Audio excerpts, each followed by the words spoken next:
I'm Alex from Cosplay, and I want to show you how to make these super simple pouches for cosplay. They're actually functional, so you can put stuff in them when you're walking around the con, and they're super easy to make, there's no sewing involved, and with careful application of a little bit of math that I'm going to teach you in a second, you can make these as small or big as you want, any size, any shape. So for materials, you're going to want some pleather, some 2mm EVA foam, some barge cement or other contact cement, a small magnet, and either a piece of spring steel boning or another small magnet. Then for tools, you're just going to need scissors, a pencil, a ruler, and some tracing paper or pattern paper. I like to use drafting vellum, but you could use banner paper or even just a few sheets of printer paper taped together. So the pattern here is very easy. There's basically one big piece that provides the main body of the pouch, and then these two little side panels. To design our pattern, we're first going to have to figure out how big we want our pouch to be. The one I'm going to make today is going to be 4 inches wide by 7 inches tall. And then I'm going to want the top opening to be 1 inch wide, and I want the bottom to be a little bit thicker. We'll do 1.5 inches. So that's our plan. So now we're going to make the pattern for our side piece. I'm going to start by just drawing sort of a T shape here that's 7 inches long, and we said it's going to be 1 inch wide at the top and 1.5 inches wide at the bottom. Now I'm going to connect all the edges into this trapezoid shape, and I'm going to round out the bottom. You could do square bottom, pointy bottom, rounded bottom. You can really play around with this pattern. I'm also going to make sure my phone fits, and I'm going to knock a 1/2 inch off. I think 7 inches is too tall, we'll go 6.5. Now I want my profile to be symmetrical, so I'm going to fold this in half while I cut it. You don't have to do this. This is really a whatever you feel like situation, but I feel like having mine symmetrical. And real quick, I'm just going to mark off where the lines stop being straight when that curve starts. It looks like it's about 5.5 inches, and then the rest of the curve is 1 inch. Now we're going to draft the big pattern. Now I said I wanted this to be 4 inches wide, so I'm just going to draw 2 vertical lines 4 inches apart, draw a bottom on here, and our first measurement is going to be at 5.5 inches. That's the measurement from our side panel. And then we just need to measure the length of this weird curve here. It's 2 3/4 inches, so we're going to add another 2 3/4 inches on the top here. Now the next section, we're going to add an inch to what we had before, so 5.5 becomes 6.5. This lets us insert stuff into our pouch so that that front edge isn't coming up right to the lip. Then I'm just adding 1 inch for the width of the pouch at the top, and then just extending my lines. It's got a little bit longer than I expected. And then we add the pouch flap, which I'm going to say is 4 3/4 inches, and I'll just draw on a little bit of curve here. Again, the world is your oyster. If you want a big triangle flap, you draw that on. And again, I want my things to be symmetrical, so I'm going to fold them in half while I cut this curve. And this is what it'll look like. It's always good to do this and make sure it's the size you expected. So let's use our pattern. We're going to trace this out onto our EVA craft foam, and we're going to cut it out with a sharp knife or scissors. Do the same to make 2 of your side pattern. Then get out your pleather. You can use the EVA foam piece or the pattern piece, it doesn't really matter.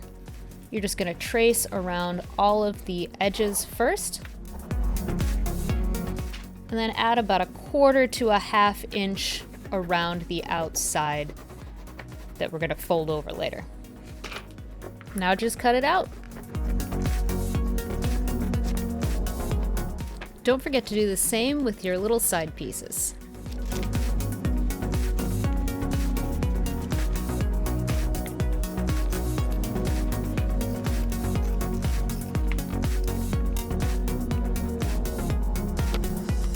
With that, we've got everything we need to assemble our pouch. Now this step is optional, but if you have a heat gun, I highly recommend it. Before you apply the glue, blast the surface of the EVA foam with a heat gun, just until it gets a little bit shiny. This will keep the glue from soaking in. Now it's time to glue, which means it's time to protect our work surface. I'm using barge cement, blue barge, because I live in California and it's hard to get the yellow stuff.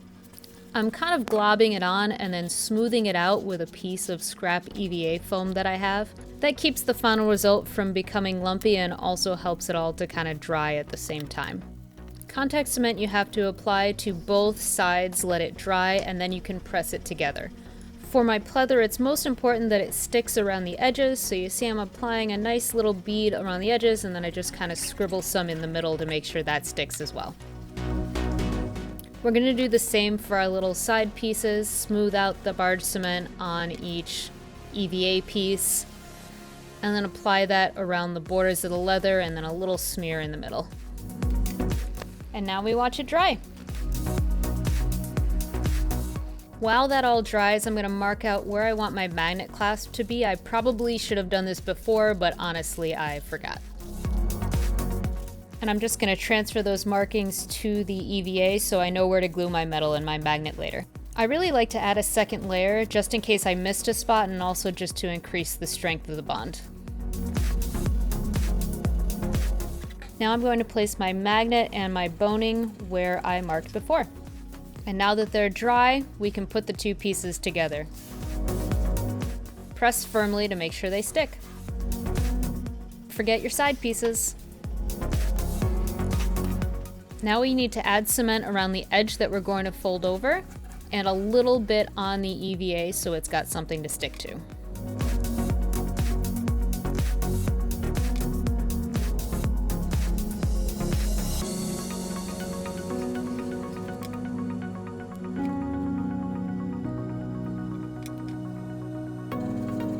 Once the glue is dry, we can start folding over the edges. Don't do the corners or the curves just yet.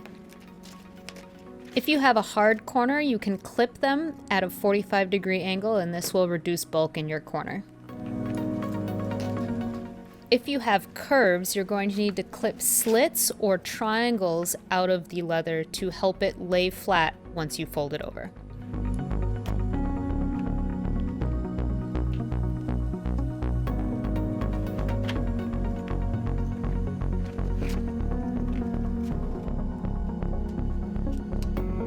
If it doesn't want to make a nice curve, clip some more. And now we're done with the main piece. Time to clip and fold the sides. For this one, I tried to be lazy and only slit it and not clip triangles, and it was a huge disaster. You'll see I go back here and I clip all these little edges off and it still never quite lays flat.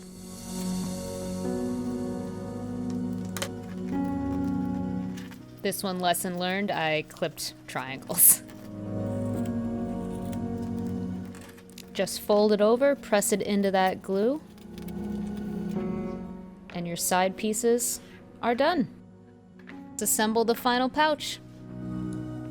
Now for this next step, I like to use a disposable eyeshadow brush, and we're just gonna take some glue and just put a small line right on the inside of this big piece, and then we're just going to coat the edge of the small pieces. Now these are going to need to dry until they're not sticky at all. Now you can see when I touch it, it's really, really, really dry. And we're going to start at the non-curved edge and just start attaching this side piece to each side of the long strip. As we get to the curves, we can start to press them together and fold it up, and it's starting to look like a pouch.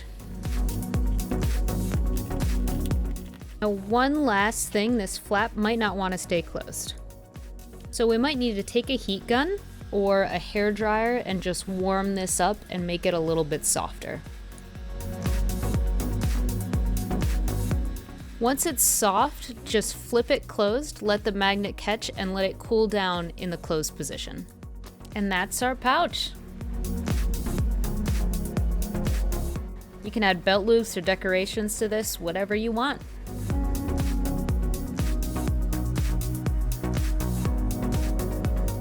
If this video helped you with your project, make sure to leave a comment and show me what you made.